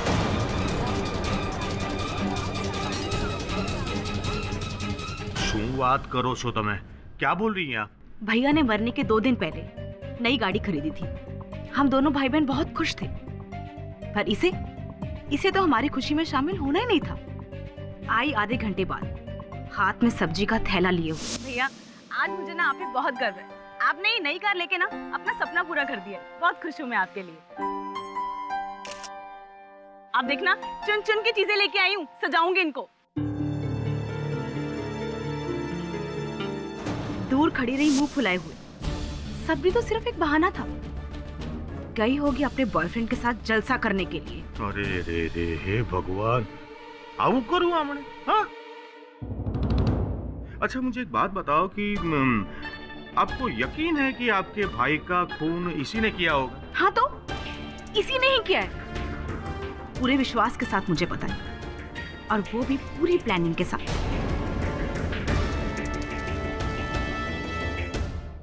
और उनके पास योर ऑनर वजह भी थी, क्योंकि शालिनी जी के अफेयर के बारे में उसके हस्बैंड को पता चल गया था। तो वो उन पर गुस्सा करते थे, उन्हें मारते थे, और शालिनी जी को गुस्सा आ गया और शालिनी जी ने इस इनहेलर में मिथॉक्सिन नाम का जहर मिलाकर उनकी हत्या कर दी। मिलॉर्ड, ये इनहेलर पुलिस को मौका वारदात से मिला, और फोरेंसिक रिपोर्ट जो कोर्ट में पेश की गई है उसमें साफ साफ लिखा है कि उनकी मौत मिथॉक्सिन नाम के जहर से हुई है, जो इस स्ट्रिप में था।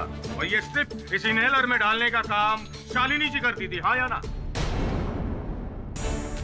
और मिलॉर्ड, शालिनी जी इस जहर के बारे में अच्छी तरह जानती थी, क्योंकि इन्होंने अहमदाबाद की S K Mangrolia medical college of science से बी फार्मा की डिग्री ली है। सही है ये?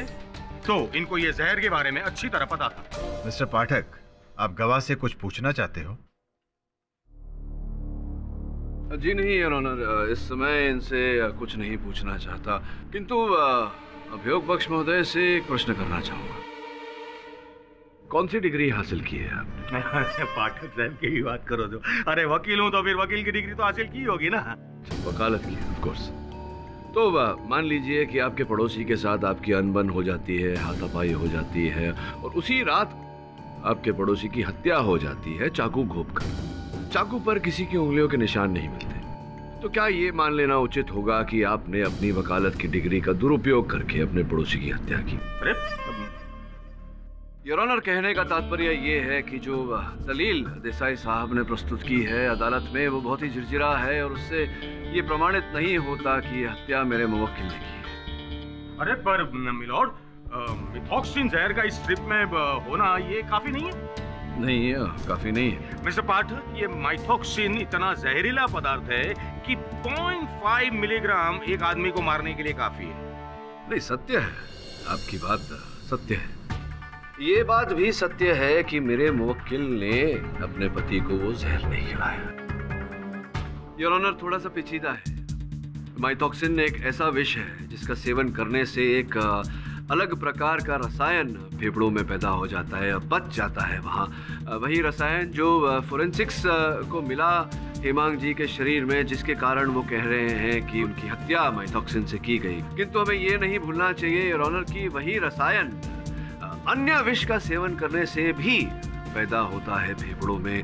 तो ये पूरी तरह से संभव है कि उनकी हत्या माइथॉक्सिन के कारण न हुई हो, किसी और विष के कारण हुई। मिस्टर पाठक, ये मत भूलिए कि आपके मुवक्किल ने अपना गुनाह कबूल कर लिया है। गुनाह नहीं कबूल किया है, कहाँ कबूल किया? इन्होंने केवल मौन व्रत धारण किया है मिस्टर देसाई। हाँ, क्योंकि वो जानती है कि खून उन्होंने ही किया है। अच्छा, धर्म धुरंधर परम पूज्य मिस्टर देसाई, जय हो आपकी।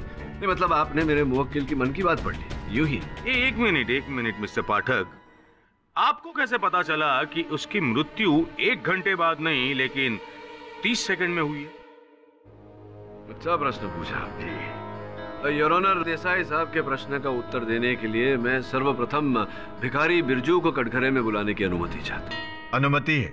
जी साहब। उस दिन अपन पार्किंग लॉट में भीख मांगने को गया था और उधर जो आदमी मरा ना साहब, उससे भी अपन भीख मांगा था। तो आपने पार्किंग लॉट में इन व्यक्ति से, इनसे आपने भिक्षा मांगी और उसी समय आपने फिर उन्हें वो दवा लेते हुए देखी, फुसफुस वाली दवा, और वो गाड़ी लेके निकले।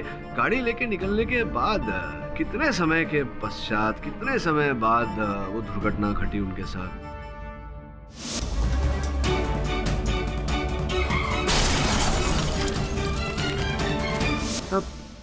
ऐसा कुछ तुरंत हुआ साहब। तुरंत मतलब गाड़ी लेके निकले और आपने वो धमाके की आवाज सुनी? हाँ। 30 सेकंड के आसपास होगा।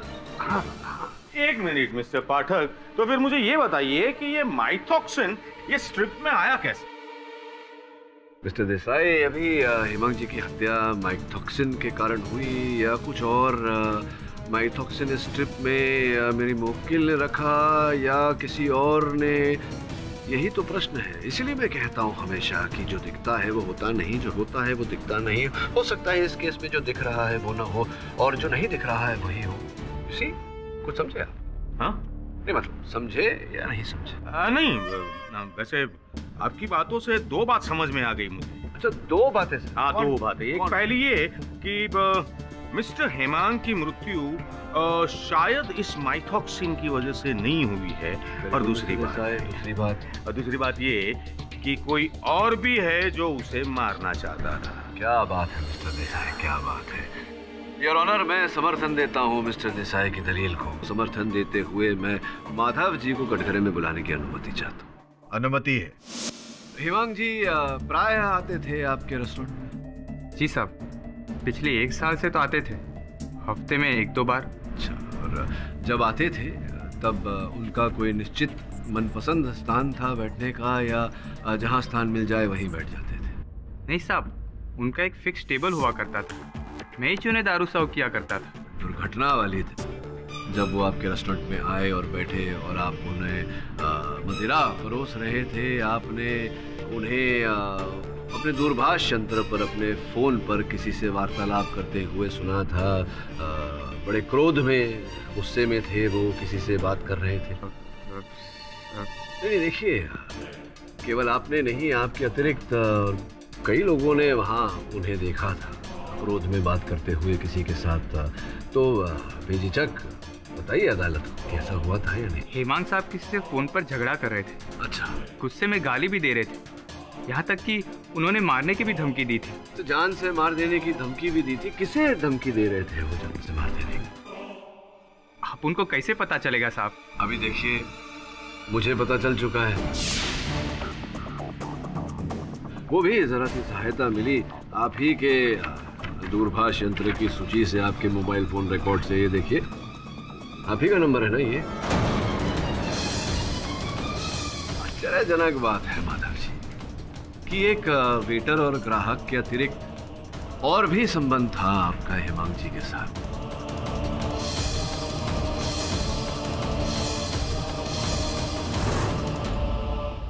योर ऑनर, हेमांग जी और माधव जी एक ही नंबर पे एक ही व्यक्ति के साथ वार्तालाप करते थे। सोचने वाली बात यह है कि 1 वर्ष पूर्व से हेमांग जी इस नंबर पे वार्तालाप करते थे और कुछ 15 दिन पहले से ही माधव जी उस नंबर पे वार्तालाप करने लगे। जिस व्यक्ति का ये नंबर है your honour, mister Ranjan Prasad ji, वो इस समय यहाँ उपस्थित है। मैं अनुरोध करूंगा अदालत से कि उन्हें अदालत के अंदर बुलाया जाए। इजाजत है। रंजन जी, कृपया अदालत को बताएं कि अपने व्यवसाय के बारे में क्या करते हैं आप?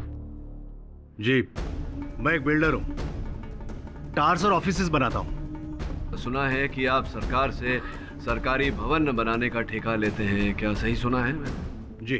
स्वर्गवासी हेमांग जी के साथ फोन पर वार्तालाप तो होती ही थी आपकी, उसके अतिरिक्त भी प्रत्यक्ष भी मिलना चलता था आपका। हाँ, तो जाहिर सी बात है, मैं एक बिल्डर, वो टाइल्स और मार्बल का डीलर, बिजनेस रिलेशन थे हमारे। तो बस ये कि ये जो व्यावसायिक संबंध आप कह रहे हैं केवल व्यावसायिक संबंध थे, मेरे पास कुछ और ही सूचना है।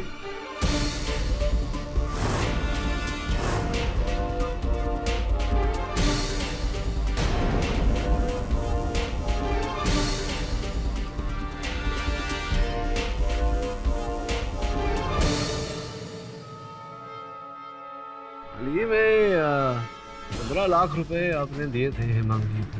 कैसा बेहुदा सवाल है। मैं अगर उससे माल खरीदता हूँ तो उसका पैसा तो चुकाना ही पड़ेगा ना। मुफ्त में कोई माल नहीं देता। बिल्कुल बिल्कुल, there's nothing like a free lunch। लेकिन ये देखिए, माल तो केवल 5 लाख रुपए का रिसीव किया था आपने, उसके लिए 15 लाख रुपए आपने दिए। कहीं आपके आदमियों से भूल तो नहीं होगी माल गिनने में? ऑब्जेक्शन योर ऑनर, कोई कितने का माल कितने में बेचता है वो पर्सनल इशू है। ये मिस्टर हेमांग और रंजन जी की आपस की साठगांठ है।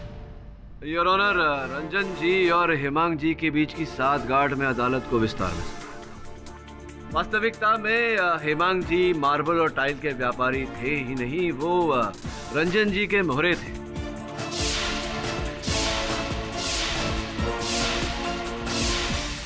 जो माल हेमांग जी इन्हें कौड़ियों के दाम सस्ते में दिलाते थे, वही माल, उसी माल का कई गुना मूल्य बढ़ाकर रंजन जी सरकार को बेचते थे और जो मुनाफा होता था ये दोनों आपस में बांट लेते थे। ये कई वर्षों तक बिना किसी विक्षेप के ये कार्य चलता रहा। फिर अचानक कुछ महीनों पहले दोनों के बीच मनमुटाव हुआ, बात मारने मरने तक पहुंच गई। क्यों रंजन जी, मैं सही कह रहा हूँ या मैं सही कह रहा हूँ?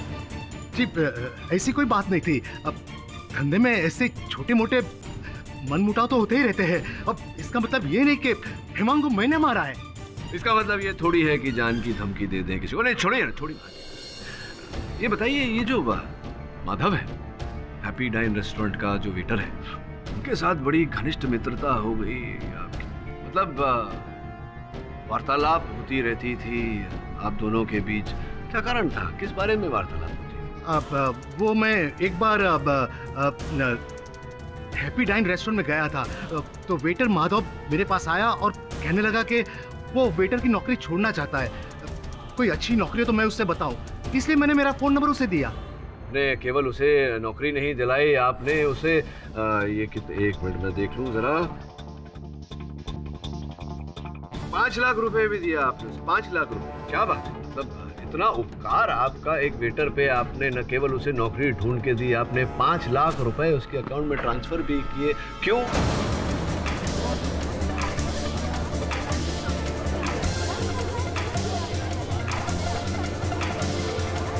क्या ये मित्रता थी, आपकी दया भावना थी, या आप किसी विशेष कार्य के लिए उसे ये रुपए दे रहे थे, सुपारी के तौर पर किसी की हत्या करने के लिए? बोलिए ना। जी हाँ, मैंने वेटर माधव को सुपारी दी थी हेमांग को मारने के लिए।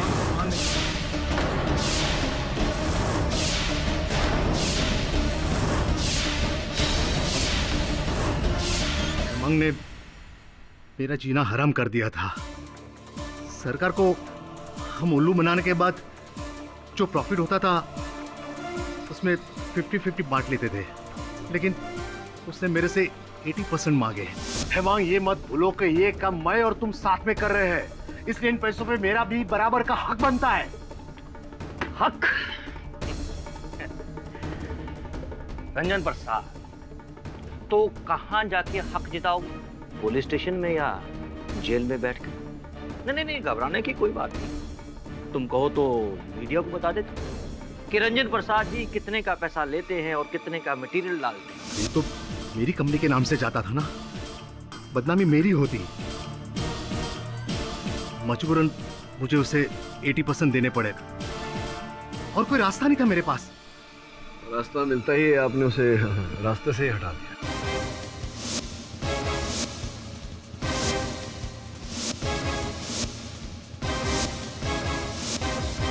बोलिए ना, आप तो सत्य बोलिए।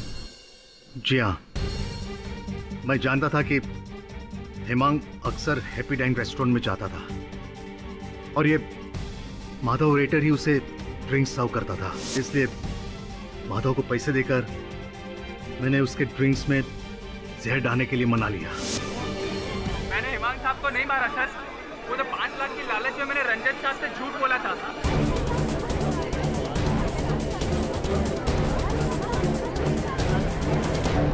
साहब ये सच है कि मैंने हेमांग साहब के ग्लास में जहर मिलाया था, लेकिन उस ग्लास में से दारू पीने से पहले उन्होंने गुस्से में आकर वो ग्लास तोड़ दिया था साहब।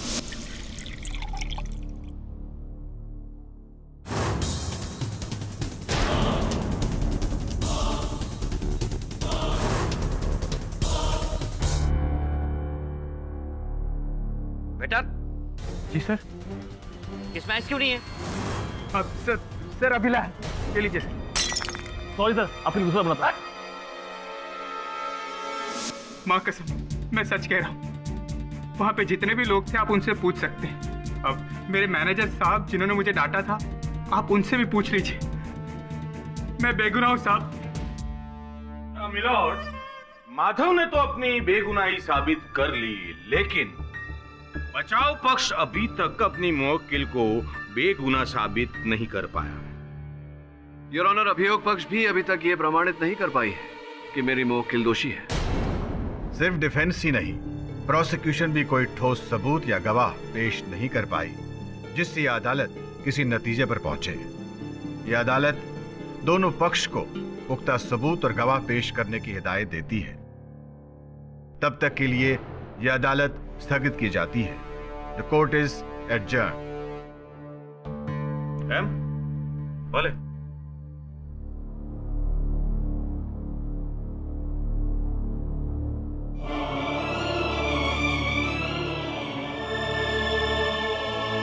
शालिनी जी के मन में कोई ऐसी बात दबी है जो मैं पढ़ नहीं पा रहा। बस अब अगर शालिनी दीदी बोलेंगी नहीं तो अब उनकी मदद कैसे कर सकते हैं? तुझे शालिनी के घर जाना होगा। शालिनी दीदी के घर? पर वो क्यों? क्योंकि वो हेमांग का भी घर था। लेकिन हाँ सर, लेकिन मुझे वहां ढूंढना क्या होगा? सर मुझे सवाल ही नहीं पता और आप मुझे जवाब ढूंढ कर लाने को कह रहे हैं। कभी कभी उल्टा भी सोचना चाहिए। तू वहां से मुझे उत्तर ला कर दे, मैं उन उत्तरों को उनके तद अनुप्रिय सवालों के साथ जोड़ूंगा, प्रश्नों के साथ जोड़ूंगा। समझिए? ऐसा क्या ले आए? सर कौन सी चीज इंपॉर्टेंट है कौन सी नहीं कुछ समझ में नहीं आ रहा था, इसलिए सब कुछ ले आया। हत्या किसने की, कैसे की गई और क्यों की गई? अगर इन वस्तुओं में से एक भी प्रश्न का उत्तर मिल गया तो इस केस की अगली कड़ी तक पहुंच जाएंगे। सर ये देखिए, हेमांग जी और उनकी नई गाड़ी। वैसे पति की नई गाड़ी खरीदने पर शालिनी जी के मुख पर इतनी प्रसन्नता नहीं दिख रही। इतना मार खाने के बाद कोई कैसे खुश रह सकता है सर? बेचारी शालिनी दीदी। ये क्या है? कृपा गाड़ी में एयर फ्रेशनर लगा रही है, इनके मुख पे अधिक प्रसन्नता दिख रही है।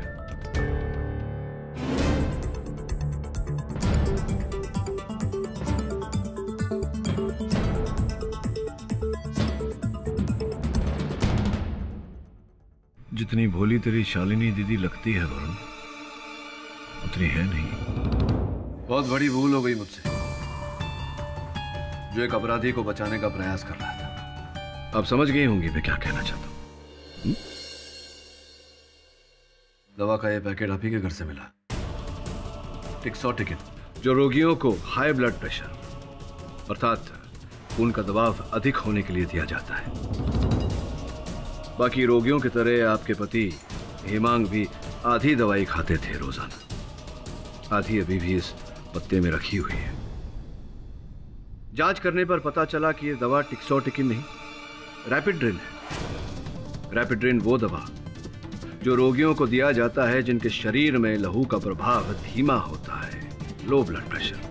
आप जानती थी कि अगर हेमांग जी ये दवा खाएंगे तो उनका ब्लड प्रेशर और भी बढ़ जाएगा और ये उनके लिए घातक साबित हो सकता है, मौत हो सकती है उनकी।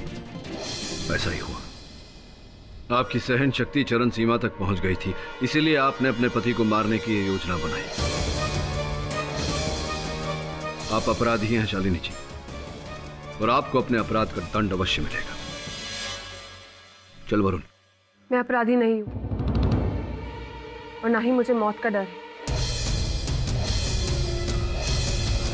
शादी के बाद 1 साल से मैंने हर पल मर मर कर जिया है। जिस रात हेमांग की मौत हुई उस दोपहर भी उसने मुझे बहुत मारा, बहुत पीटा, बहुत गालियां दी मुझे और मेरे बापू को, मेरी मरी हुई माँ को। उनका क्या कसूर था? सही कह रहे हैं आप, बात सच में सहन शक्ति से बाहर पहुंच गई थी। और मुझे मुक्ति चाहिए थी। तलाक लेती तो गांव में बापू की बदनामी होती, तो ये रास्ता बचा था मेरे पास।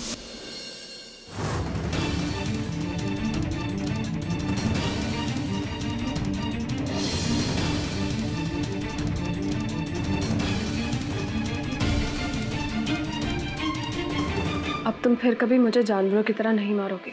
ये गोली तुम्हारे अंदर के राक्षस का इलाज करेगी। 1 साल सहा है तुम्हें, 1 रात और सही। क्या फायदा सी पत्नी का जब घर में खाना भी ना मिले। अरे अब मेरा इनहेलर कहाँ रह गया? अरे आप पनवती, मेरा इनहेलर लेके आओ। पता चला इसके चक्कर में होटल भी बंद हो गई, खाने को ना मिला कुछ।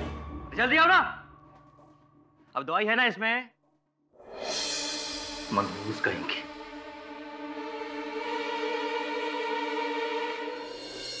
एक्सीडेंट की खबर मिलने के बाद मैं फौरन हॉस्पिटल पहुंची। इससे पहले कुछ समझ पाती पुलिस ने मुझे गिरफ्तार कर लिया था और मैंने अपने आप को अपने नसीब के हवाले कर दी। आप झूठ बोल रही, आपने पूरी गोली बदल दी थी। घर से निकलने से पहले हेमांग जी ने आधी गोली खाई और आधी गोली पैकेट में रख दी। मैंने आधी गोली ही रखी थी। सच बोल रही हैं ये वरुण। अगर पूरी गोली रखनी होती तो पत्ते के पीछे का फॉइल तोड़ना होता, लेकिन ये टूटा हुआ नहीं है, आधी गोली रखी थी इन्होंने। मैं मानती हूँ मैंने हेमांग को मारने का प्लान बनाया था, लेकिन उसकी मौत मेरे प्लान से नहीं हुई है। वो गोली अभी भी इस पैकेट में मौजूद है। हत्या की योजना बनाना दंडनीय है और हत्या के बारे में सोचना पाप है। इसीलिए तो मैं अब तक चुप थी। हाँ, पहले से ही लग रहा था कि आपकी इस चुप्पी के पीछे कोई कारण अवश्य है। सही था मैं। योर ऑनर, इस सुनवाई के प्रारंभ में मैं एक बात स्पष्ट कर देना चाहता हूँ। मेरी मुवक्किल शालिनी जी ने अपने पति को मारने का षड्यंत्र रचा था।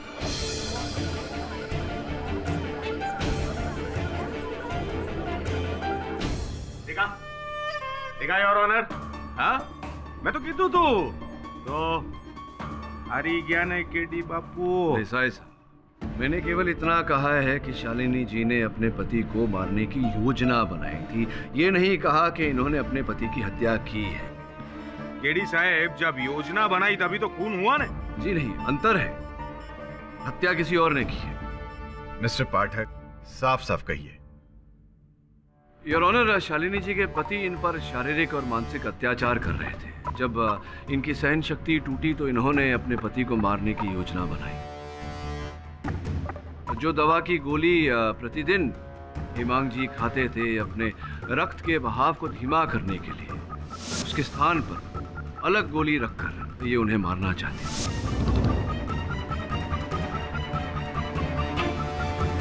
लेकिन वास्तविकता ये है योर ऑनर कि उस गोली के कारण उनके पति की मृत्यु नहीं।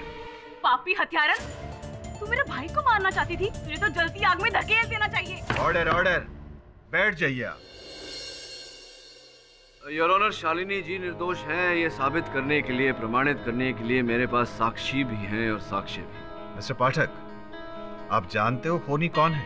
जी योर ऑनर, मैं भी जानता हूं और शालिनी जी भी जानती हैं।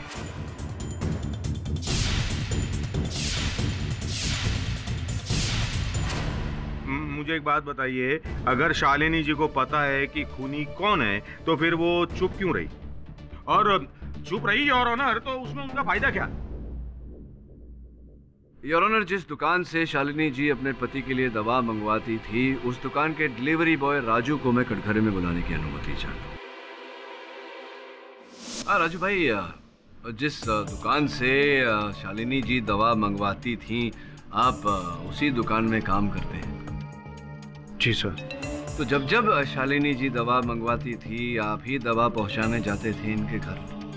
जी शायद सर, एक्चुअली बहुत जगह मैं डिलीवरी देने जाता हूँ तो ठीक से मुझे याद नहीं। ये याद है कि जिस दिन घटना हुई उस दिन जब वो इनहेलर की पट्टी मंगवाई थी शालिनी जी ने, आप गए थे या नहीं, याद होगा आपको? सर मैंने अभी आपसे कहा मुझे ठीक से कुछ याद नहीं। ये तो अवश्य याद होगा कि आप किस प्रांत के वतनी हैं? गुजरात। गुजरात में कहाँ? जामरावल गांव। जामरावल गांव, अरे अद्भुत बात है। शालिनी जी भी वहीं की है।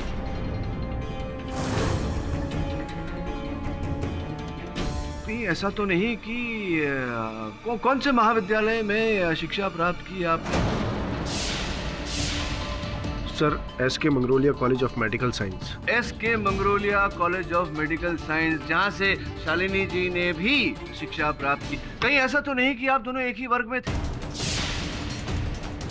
कहीं ऐसा तो नहीं राजू भाई कि आपने 2 साल पश्चात ही पढ़ाई छोड़ दी हो और उसी महाविद्यालय से शालिनी जी ने अपनी डिग्री प्राप्त की हो? क्या सत्य है?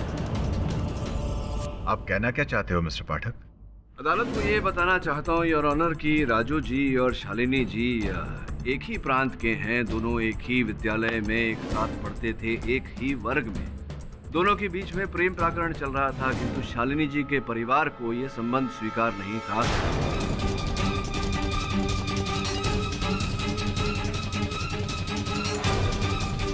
और यही कारण था योर ऑनर के शालिनी जी ने राजू के साथ अपना संबंध तोड़ा, हेमंत त्रिवेदी के साथ प्यार रचाया और यहाँ मुंबई चली आई रहे। राजू भाई, राजू जी आप कब आए? सर लगभग 3 महीने पहले। 3 महीने पहले? मतलब मुंबई आते ही आपने उसी क्षेत्र में नौकरी ढूंढ ली, काम ढूंढ लिया जहाँ शालिनी जी रह रही? जी सर। अरे कैसी औरत है तू? अपने यार के साथ मिलकर तूने मेरे महिला को मार डाला।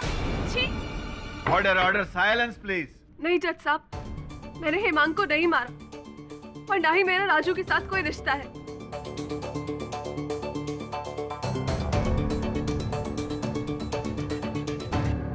जब राजू पहली बार मेरे घर आया था तब भी मैंने उसे यही कहा था कि अब उसका और मेरा कोई रिश्ता नहीं और वो यहाँ से चला जाए।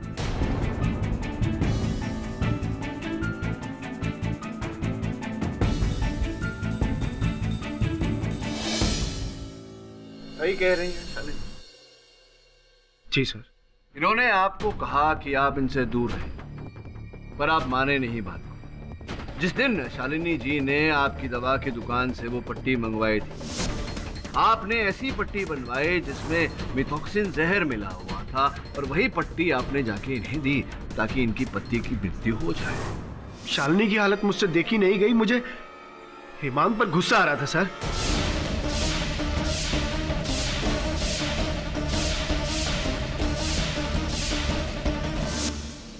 शालू ये तुम्हारी दवाइयाँ।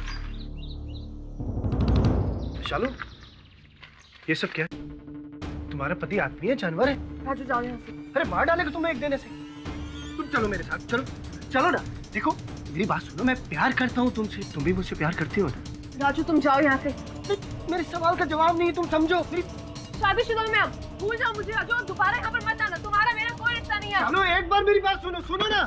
सर मैं शालू से प्यार करता हूँ, बस इसीलिए उसे बचाना चाहता था सर। लेकिन आपने तो फंसा दिया शालिनी जी को। मतलब आप हत्या करने के बाद पुलिस के सामने आत्मसमर्पण भी कर सकते थे, लेकिन ये जानते हुए कि शालिनी जी पर हत्या का आरोप लगा है, आपने ऐसा नहीं किया। यही है प्रेम, प्यार आपका। लेकिन शालिनी को जब ये पता था तो ये चुप क्यों नहीं? क्या बताती मैं जज साहब, यही कि मेरा पुराना प्यार मेरे पति का हत्यारा है। आप सोचिए ये बात अगर मेरे गांव पहुंचती तो मेरे बापू का क्या होता? गांव वाले तो इन्हें ताने मार मार कर मार ही देते ना। मर जाते मेरे बापू।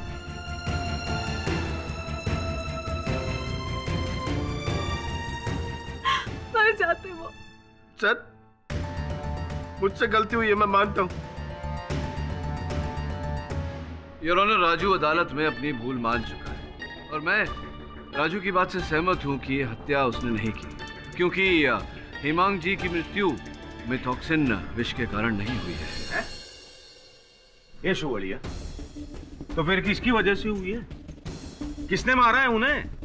मिलोड, ये एक मर्डर का केस है और मिस्टर केडी अपनी मुवक्किल को बचाने के लिए मनगढ़ंत कहानी बना रहे हैं।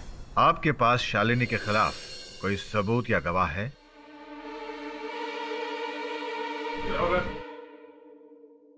अदालत की पिछली सुनवाई के बाद हमने कार की फॉरेंसिक जांच करवाई, जो कि पहले नहीं करवाई गई। जांच के दौरान कार में एक अलग किस्म का जहर पाया गया। ये रही उसकी रिपोर्ट।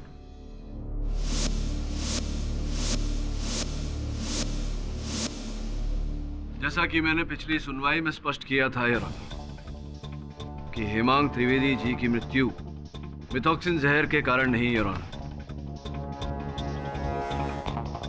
बेस्टोसाइड नामक जहर के कारण हुई है। वो जहर जो केवल 30 सेकंड में अपना काम कर जाती है।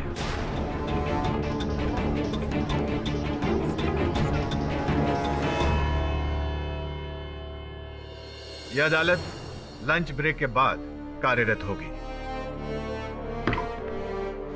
जब लग रहा था कि केस अब सॉल्व हो जाएगा, तभी केस ने नया रुख ले लिया। 30 सेकंड में मौत हो जाए, ऐसा बेस्टोसाइड जहर हिमांग जी के शरीर में पहुंचा कैसे? 30 सेकंड उल्टी दिशा में सोचते हैं। ये बता कि मृत्यु से 30 सेकंड पहले हिमांग जी क्या कर रहे थे, कहाँ थे? अपनी कार में नहीं, शायद कार पार्किंग लॉट में थे।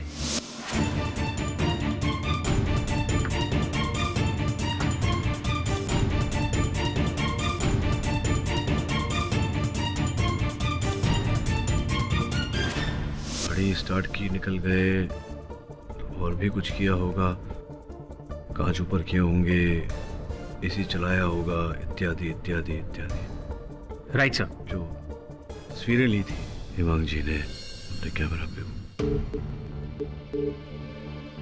यही थी जो हिमांग जी के कैमरा से ली गई थी? जी हाँ सर।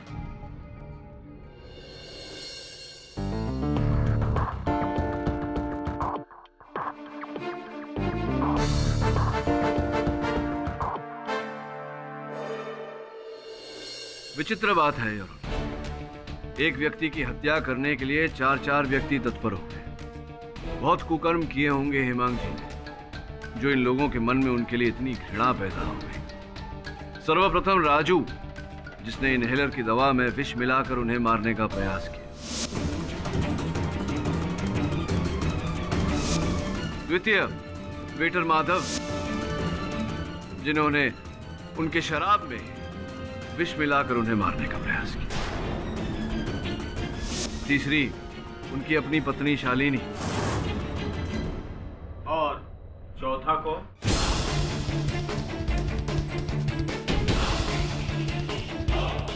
और चौथा को? चौथा नहीं देसाई साहब, चौथी। वो योर ऑनर जिसने बड़ी चतुरता से हेमांग जी को मारने का षड्यंत्र रचा और सफल भी हुई, उनकी अपनी बहन कृपा परमार।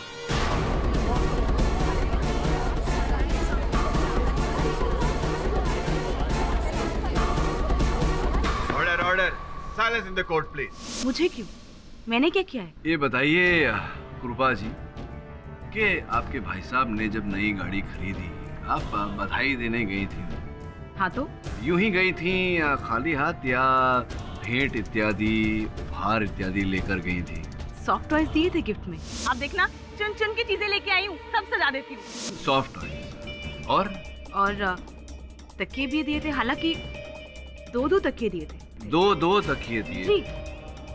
और क्या? और कुछ भी नहीं? नहीं, याद कीजिए, याद आएगा। वो एयर फ्रेशनर। हाँ, वो आपके भाई साहब नई गाड़ी खरीदने की खुशी में उस दिन चित्र खींच रहे थे सबका। जी दिया था। और एक चित्र में आप वो एयर फ्रेशनर गाड़ी की एसी में लगाती हुई दिखाई दी।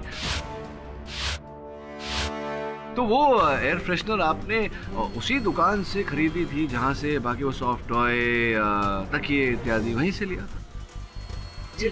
तो उस एयर फ्रेशनर में आपने बेस्टोसाइड नामक जहर कहां से डाला? ऐसा कुछ भी नहीं है, कोई जहर वहर नहीं था उसमें। जहर था और ये मैं नहीं कह रहा हूँ। जज साहब की मेज पर जो फोरेंसिक्स की रिपोर्ट रखी हुई है, फोरेंसिक्स डिपार्टमेंट ने गाड़ी की जांच करने के बाद, उस एयर फ्रेशनर की जांच करने के बाद उसमें बेस्टोसाइड नामक जहर के अंश पाए हैं। आप ही लाई थी एयर फ्रेशनर, आप ही ने लगाया था। आप जानती थी कि आपके भाई को एज़मा है और वो एसी का उपयोग करते हैं। अब स्पष्ट है कि एसी का उपयोग करने के लिए गाड़ी के कांच ऊपर करने पड़ते हैं। आप जानती थी कि जैसे ही एसी चलेगा बेस्टोसाइड उनकी गाड़ी में एकत्रित होगा और उन्हें एज़मा तो था ही, उन्हें दिल का दौरा पड़ेगा 30 सेकंड के अंदर और वो परलोक सिधार जाएंगे। आप पर कोई संदेह नहीं करेगा। लोग ये कहेंगे कि दिल के दौरे के कारण आपके भाई साहब की मृत्यु हुई।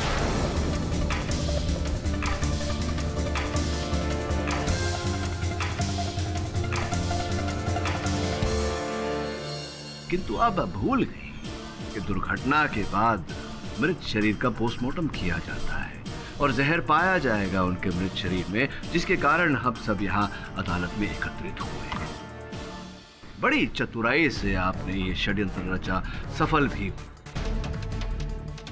केवल ये नहीं जानता मैं कि क्यों आपने किया, आपके भाई साहब को मारने के पीछे आपका उद्देश्य क्या था। कृपया बताएंगी जज साहब को कृपा जी। वो तो सिर्फ एक नाम का भाई था, असल में वो एक नंबर का स्वार्थी इंसान था। मेरे चाचा परेश त्रिवेदी ने ही संतान थे।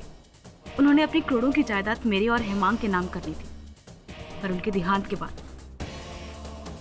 के बाद मुझे ये पता चला कि सारी जायदाद हेमांग के नाम कर दी गई थी। देखो बेटा, अगर आज मैं तुम्हें ये सारी बात नहीं बताऊंगा तो ये ठीक नहीं होगा। दरअसल जैसा तुम सोचती हो वो पूरा सच नहीं है। ये ठीक है कि परेश ने हेमंत के नाम प्रॉपर्टी की, लेकिन बेटा पहले वो तुम दोनों को आधा आधा देना चाहते थे। पर क्या, बोलिए ना। बेटा हेमंत हर 15 दिन पे गुजरात जाता था परेश के घर, और वहाँ उसने उसको न जाने क्या पढ़ाया कि उसने अपने मरने से कुछ दिन पहले मुझे बुलाया और नया विल बनाने के लिए। उसी दिन मैंने ठान लिया कि इसे मैं जान से मार दूंगी।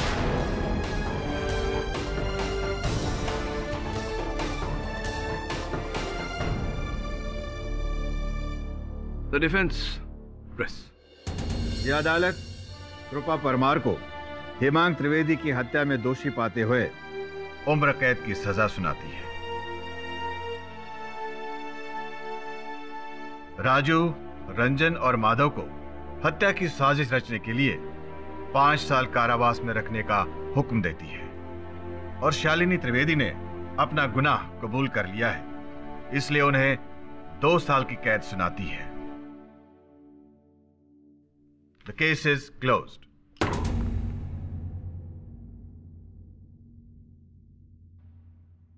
देसाई साहब जी, आपके घर का पता जरा मुझे एसएमएस कर दीजिएगा। क्यों? क्या है कि ये जो बार बार आप चिपकाते रहते हैं, थूक से बड़ी गंदी आदत है। मैं आपको गोंद की बोतल भेजूंगा, वो एक ही बारी में चिपक ही जाएगा। क्यों है? ठीक कह रहा हूँ।